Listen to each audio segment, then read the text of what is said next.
आज हम जैसे लास्ट डे कनेक्टेड मोशन आपको पढ़ाया था, तो उस कनेक्टेड मोशन पे बेस्ड एक एग्जाम्पल हम करते हैं, ठीक है। और ये एग्जाम्पल आपको जो हम प्रैक्टिकल लाइफ में है ना, जो देखते हैं या प्रैक्टिकल लाइफ में हमें उसे यूज करना है, तो हम क्या करेंगे। जैसे सपोज करिए, कभी कभी टू चेन नाम सुना है, टू चेन। जैसे एक गाड़ी अगर मान लो बंद हो जाती है या कुछ इंजन खराब हो जाता है, तो दूसरी गाड़ी उसको है ना एक पुल करके लेके जाती है, ठीक है ना। पुल करके लेके जाती है मतलब कुछ न कुछ, जिसे रोप हो या चेन हो, उसे कनेक्ट करके बांध करके उसको खींच के ले जाया जाता है, ठीक है। तो ये डेली लाइफ में, प्रैक्टिकल लाइफ में है ना, ये जो आने वाली चीजें हैं, और आपको भी इसका नॉलेज होना चाहिए, ज्ञान होना चाहिए, ठीक है। जैसे सपोज करो एक हमारे पास हेवी है ना गाड़ी है, जिसे ट्रैक्टर वगैरह है। दूसरी है जिसे अल्टो गाड़ी, अल्टो 4 व्हीलर है ना, वो हल्की होती है ट्रैक्टर के रिस्पेक्ट में, ठीक है। तो अगर सपोज करिए कि हमें किसे अगर हमें खींचना है, अगर मान लीजिए जाए दोनों ही इंजन सही है, लेकिन एक से हम दूसरे को खींच के ले जाना चाहते हैं, ठीक है ना। तो हम है ना टो चेन किया दोनों के बीच में, अल्टो और ट्रैक्टर के बीच में। हम किसे खींचे, ट्रैक्टर से अल्टो को खींचे या अल्टो से ट्रैक्टर को खींचे। मान लो कोई इंजन खराब वगैरह कुछ भी नहीं है, लेकिन हमें एक है ना ऐसा करना है। तो ये जनरली हम क्या देखते हैं, जैसे हमारे पास जैसे दो सूटकेस है, दोनों हैवी है, या दो ट्रॉली है हमारे पास, एक से दूसरे को हमें खींचना है। सपोज करिए कि आपको ये यूज करना है, तो हमारा तो क्या है कि गाड़ियों में कभी है ना एक से दूसरे को खींचना पड़ता है, जो इंजन बंद हो जाए। तो आपने देखा होगा जिसे डीटीसी की बसें वगैरह होती हैं, ठीक है ना, तो एक से दूसरे को बांध करके लेके जाते हैं। इसी तरह सपोज करो हमें प्लेटफॉर्म पे है, हमें कोई कोली वगैरह नहीं मिल रहा है, हमें एक है ना हमारे पास दो सूटकेस है, ठीक है ना, दोनों अगर हमें ट्रॉली है हमारे पास हैवी है, हम दोनों हाथ से एक ही हाथ से हम खींच करके ले जाना चाहते हैं, ठीक है ना। एक ही हाथ से लगाएंगे, दो को लगाएंगे तो थोड़ा सा हमें भी इनकन्वीनियंस होगा। तो हम किसे खींचे, मान लो एक थोड़ा हैवी है, एक थोड़ा सा लाइट है। तो बात यहाँ पे यही है कि हम किससे है ना टो चेन करें, तो हम किसको पकड़े और किसको टो चेन करें, ठीक है ना। अगर हमारे पास रोप भी है, रोप का भी ध्यान रखना है कि वो कमजोर है कैसा है, ठीक है। तो इसको एक एग्जाम्पल के थ्रू मैं आपको यहाँ पे क्लियर करूंगा, और आपको ये समझना है। देखिए, तो हमारे पास है, सपोज करिए ये एग्जाम्पल के, सपोज करिए कि हमारे पास जो दो ट्रॉली है, एक ट्रॉली हमारे पास है ये, या कोई ब्लॉक है, ट्रॉली है, जो कुछ भी मान लीजिए। सपोज करिए हम सिंपल है ना, ये ट्रॉली की जगह हम यहाँ पे मान लेते हैं कोई ब्लॉक मान लेते हैं, और यही ट्रॉली हो जाएगा। तो क्या हो जाएगा, इसमें व्हील लग जाएंगे, यहाँ पे व्हील, यहाँ पे व्हील लगा देंगे। दूसरा ब्लॉक हमारे पास है ये, सपोज करिए ये ब्लॉक थोड़ा सा छोटा है, ये है, हमने मान लिया इसको 20 kg मान लिया, दिस इज 20 kg का ब्लॉक है, इतना भी हैवी नहीं है, बट हमने मान लिया एक एग्जांपल, इसको हमने 10 kg कर लिया, ठीक है ना बच्चों। और इसको हमने क्या किया, एक जो है स्ट्रिंग है हमारे पास, उस स्ट्रिंग से दोनों को हमने कनेक्ट कर दिया, ठीक है। आपके पास जो फोर्स लगाते हो तो लिमिटेड फोर्स है, कोई भी है, मैं हूं, आप हो, हम एक लिमिटेड फोर्स ही किसी पे लगा सकते हैं। सपोज करिए जो मैक्सिमम फोर्स है, ठीक है ना, वो आपको फोर्स की जो वैल्यू है आप लगा सकते हो, वो फोर्स है that is equal to 200 newton, ठीक है, 200 न्यूटन। और ये 200 न्यूटन का फोर्स, सपोज करो ये बॉडी जो है ए है, इसको कर दो ए और इसको कर दो आप बी।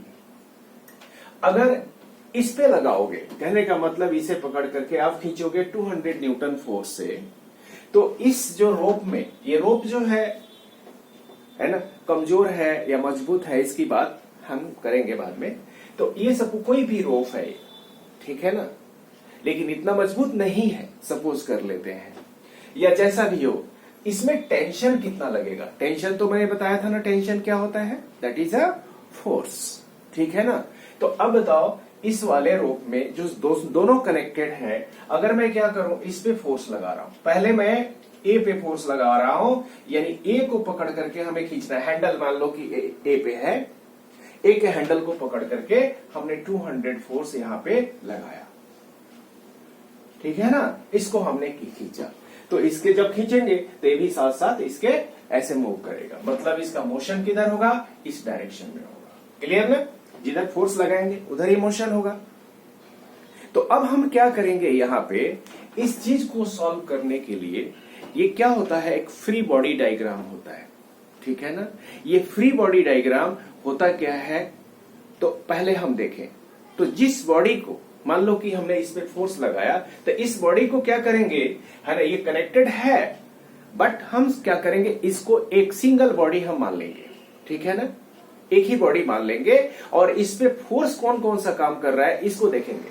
अब सपोज करिए इसको हम इधर की तरफ, लेफ्ट की साइड में अगर पुल करेंगे, ठीक है ना, इसको पकड़ करके हमने, हैंडल है, कुछ भी है, रस्सी है उसमें, उसको पकड़ करके हम 200 फोर्स से हम खींच रहे हैं इसको, तो क्या होगा, ये जो है ना, ये जो आपको रोप से बंधा हुआ है, स्ट्रिंग से बंधा हुआ है, दोनों कनेक्टेड है, ये क्या हो जाएगा, टाइट हो जाएगा। क्लियर ना। तो आप कहेंगे क्या कि, यानी ये कह सकते हैं कि ये जो रोप है, इसे, इस वाले को, है ना, जो ए बॉडी ए है, इसको इधर की तरफ टेंशन इस पे लगेगा, ऐसे, ठीक है ना, टेंशन लगेगा, है ना, इस वाले पे, इस रोप के द्वारा राइट में टेंशन, ठीक है। इसी तरह ये वाला जो बॉडी है दूसरा बी, है कि नहीं, ये इधर टेंशन किधर लगेगा, जिधर की तरफ पुल हो रहा है, इधर की तरफ, ठीक है ना। तो ये टेंशन का, सेम टेंशन की वैल्यू वही रहेगी, बट हम टी ही लिखेंगे, बट हम देखेंगे क्या कि बॉडी ए के राइट में लग रहा है टेंशन, और बॉडी बी जो है ना उसके लेफ्ट में लग रहा है, ये टेंशन के हम डायरेक्शन हमारा यहाँ पे है, ठीक है। यानी आप कह सकते हो, है ना, ए को बी अपनी तरफ खींच रहा है, बी, है ना, बी को ए अपनी तरफ खींच रहा है, ए टेंशन का फोर्स हो गया। क्लियर है बच्चों।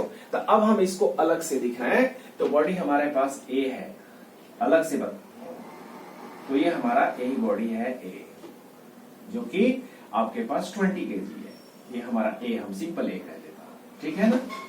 अब इस पे कौन कौन से फोर्सेज लगे, उन फोर्सेज को यहां दिखाना, तो यहां दिखाएंगे, देखिए आप, एक तो इधर की तरफ हो गया 200 न्यूटन, ये अप्लाइड फोर्स हो गया, और टेंशन का फोर्स जो लग गया ना, इधर की तरफ लग गया, ठीक है ना, इसको टी हम दिखाएंगे। और जहां पे रखा होगा इस ब्लॉक को, जैसे फ्लोर पे रखा हुआ है, तो फ्लोर पे क्या करेगा, यहां पे देखिए, जो फ्लोर पे आपने इसे रखा है, यही फ्लोर है, सपोज करिए ये फ्लोर है, ठीक है। तो इसका वेट जो है ना, वो वर्टिकली डाउनवर्ड डायरेक्शन में काम करेगा, तो वर्टिकली डाउनवर्ड डायरेक्शन में ये वेट हो गया, जिसको आप mg कहते हो, ठीक है।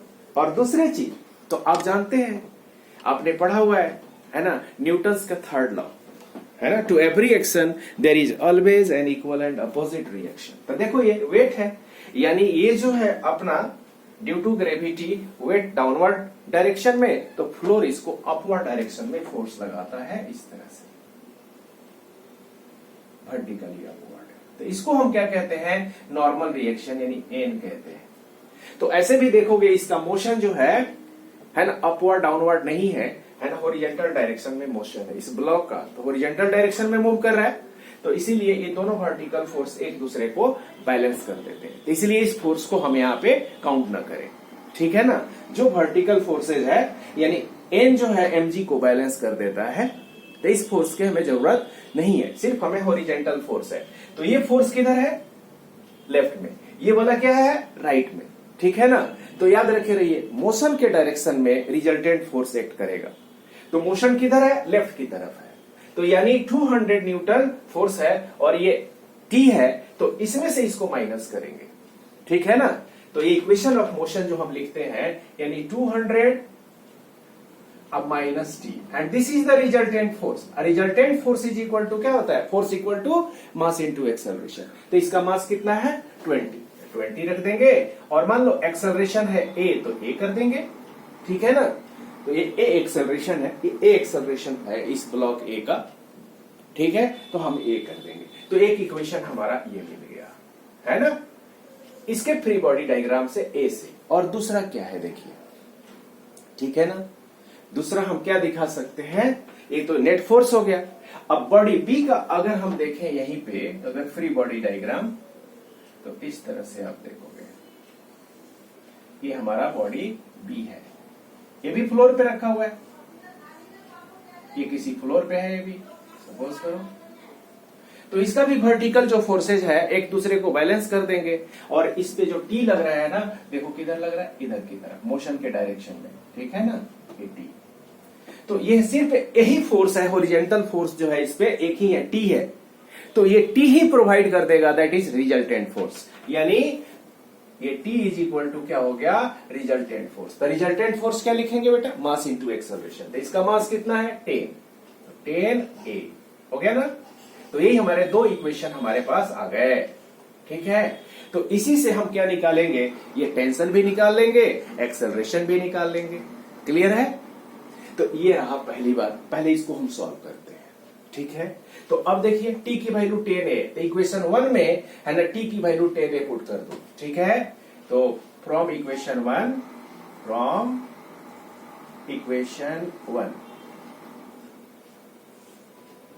तो 200 अब माइनस है ना, टी की जगह वैल्यू पुट करेंगे 10a इज इक्वल टू, ठीक है, कितना हो, क्या हो गया 20a।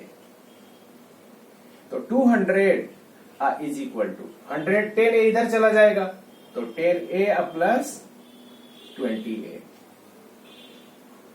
Is equal to 30a।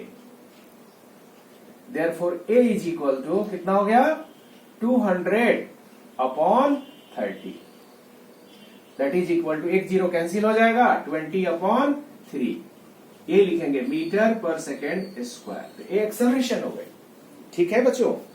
तो एक्सेलरेशन क्या होगा इस ब्लॉक का, है ना, क्या हो जाएगा, है ना, ये 20/3 मीटर पर सेकेंड स्क्वायर। नेक्स्ट हम देखते हैं, अब टी की वैल्यू निकाल लेंगे। तो इक्वेशन 2 में टी है तो फ्रॉम इक्वेशन 2 ए की वैल्यू रख देंगे, फ्रॉम इक्वेशन,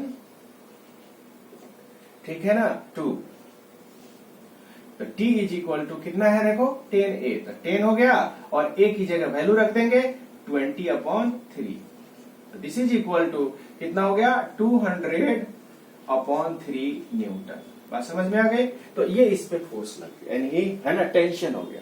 यानी हमारा रोफ है सपोज करो 200 अपॉन 3 है ना न्यूटन, यानी इसको 66.6 हम न्यूटन लिख सकते हैं, ठीक है ना। अगर सॉल्व करेंगे तो यही आ जाएगा। तो ये हो गए इसके टेंशन। अगर सपोज करो कि वो जो हमारा रोफ है, सपोज करो कि अगर वो आपको 50 न्यूटन के फोर्स को ही है ना वो सह सकता है, बियर कर सकता है रोप, तो क्या होगा, अब जरा देखो तो इसको, यानी कहने का मतलब ये टूट जाएगा। अगर मान लो कि 100 न्यूटन के है ना ये फोर्स को सह सकता है, बियर कर सकता है रस्सी जो है, ठीक है ना, तब तो उस केस में ये नहीं टूटेगा, बिकॉज 66.6 न्यूटन इसकी वैल्यू आएगी जो कि 100 न्यूटन से छोटा है, ठीक है ना। तो इस केस में वो सरवाइव होगा। अब दूसरा देखते हैं, अगर सपोज करो कि ये फोर्स अगर हम ये छोटे वाले पे लगा करके इसको खींच रहे हैं, हमने क्या कहा 100 न्यूटन का है, जो ये रस्सी जो है 100 न्यूटन के फोर्स को ही बियर कर सकता है, ठीक है ना। तो उस केस में हमने बड़े वाले को खींचा तो नहीं रस्सी नहीं टूटी और आराम से दूसरा ट्रॉली भी खींच गया, ठीक है ना। अब मैं करता हूं कि अगर किसी ने सपोज करो इसके हैंडल को पकड़ करके फोर्स लगाया, हॉरिजॉन्टल फोर्स 200 न्यूटन से लगाया, उस केस में क्या होगा। तो उस केस में हम दिखाते हैं, देखिए आप, ये इसको मैं रब कर दूंगा, ठीक है ना, इसे मैं रब कर लो, ये टेंशन, और इस पे लगा रहा है फोर्स, बी पे लगा रहा है। यानी कहने का मतलब अब ये 200 इस पे लगा रहा है, इस तरह से लगा करके खींच रहे हैं। 200 न्यूटन मतलब यहां पे लगा रहे हैं 200 न्यूटन का फोर्स राइट में लगाया। बात समझ में आई? तो इस वाले पे पहले कौन कौन से फोर्स के काम किए, इस पे कौन काम करेगा? तो वर्टिकल को तो हम इग्नोर कर रहे हैं, सिर्फ हॉरिजॉन्टल फोर्स की बात हो रही है। तो देखो इस पे जो है ना 200 न्यूटन का फोर्स इधर, तो टेंशन इधर हो जाएगा, ठीक है ना, ये टेंशन इधर हो गया। तो इस पे जो है रिजल्टेंट फोर्स कितना हो जाएगा, इसके लिए इक्वेशन लिखेंगे, इक्वेशन ऑफ मोशन। तो क्या है, मोशन किधर है, मध्य इधर खींचोगे उधर ही तो जाएगा ना, ये मोशन राइट में है।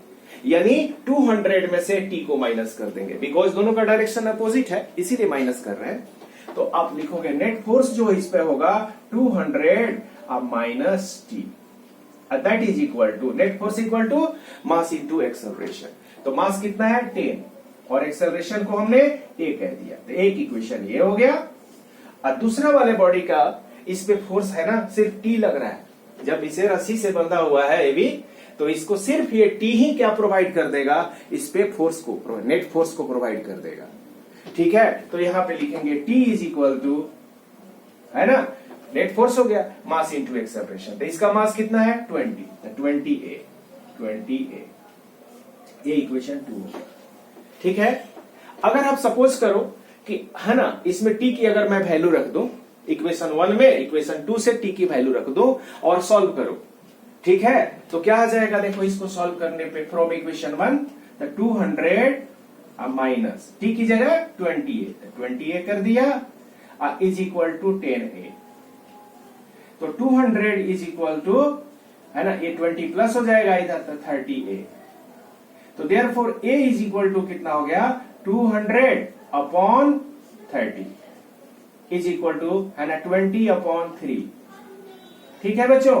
तो यही हो गया मीटर पर सेकेंड स्क्वायर। तो देखो पहले वाले में भी एक्सेलरेशन उतना ही है, दूसरे वाले में भी एक्सेलरेशन वही है। तो एक्सेलरेशन दोनों में है सेम रहता है, लेकिन t की वैल्यू, अब देखो इक्वेशन 2 में अगर a की वैल्यू रख दो तो क्या आएगा, तो t इज इक्वल टू कितना है 28, तो 20 और a की वैल्यू हमारे पास तो वही है 20 अपॉन 3। तो ये 20 इंटू 20 400, अब 400 अपॉन 3, ये न्यूटन हो गया बच्चों, ठीक है ना। तो देखो पहले वाले में है ना रस्सी आपको नहीं टूटी थी, बिकॉज हमने इस पे सपोज करो कि ये टेंशन जो है, रस्सी जो है 100 न्यूटन के फोर्स को ये बियर कर पा रही है सिर्फ। तो इस वाले में देखो टेंशन कितना आया था 200/3, इसका मतलब है 66.7, है ना, या 66.6 न्यूटन। लेकिन इसमें तो अब क्या हो जाएगा 400/3, तो 66, है ना, 0.6 को 2 गुना हो जाएगा ना ये, बिकॉज इसका डबल है। देखो अब तो इसमें टेंशन ज्यादा लग रहा है इस वाले केस में, यानी रस्सी टूट जाएगी, बिकॉज ये सिर्फ 100, ठीक है ना, ये तो 100 से ज्यादा आएगा ना, 400 को 3 से डिवाइड करेंगे तो 100 से ज्यादा आएगा। इसका मतलब यह है कि इस केस में रस्सी टूट जाएगी, बिकॉज इस 100 न्यूटन के फोर्स को ही मात्र ये बियर कर सकती है, ठीक है। तो याद रखें बच्चे, प्रैक्टिकल लाइफ में हमें 2 बॉडी कनेक्ट करना है, रस्सी हमारी इतनी मजबूत नहीं है, तो उस केस में हम क्या करेंगे, जो हेवियर है उसके हैंडल को पकड़ेंगे, खींचेंगे, और दूसरे को जो है लाइटर है वो खींचता चला जाएगा। लेकिन आप छोटे वाले के हैंडल पकड़ करके खींचोगे, रस्सी कमजोर है तो वो रस्सी टूट जाएगी, ठीक है ना बच्चों। तो ज्यादा प्रोबेबिलिटी है टूटने की, तो इसीलिए कभी कभी हमें जरूरत पड़ती है ना, हमारे रस्सी कमजोर है कि नहीं, हम सोचने लगते हैं ये तो हमने बांधा खींचा टूट गया। तो आप ट्राई करना, हेवियर वाले को पकड़ के खींचना, दूसरा उसे खींचा चला जाएगा, ठीक है, ऐसा होता है ना। तो हमने देखा ना एग्जाम्पल से बच्चों, तो ये कनेक्टेड मोशन है जो कि हम इसको प्रैक्टिकल लाइफ में हम यूज कर सकते हैं, ठीक है बच्चों। तो ये हमारे प्रैक्टिस में तो हमारे जो गार्डियन है, ठीक है ना, वो तो करते आ रहे हैं, उनको इसका ज्ञान है, हालांकि वो जानते नहीं है क्यों ऐसा होता है, लेकिन आप तो पढ़ करके करोगे ना, ठीक है ना। तो यही है बच्चों, तो आज के लिए इतना है।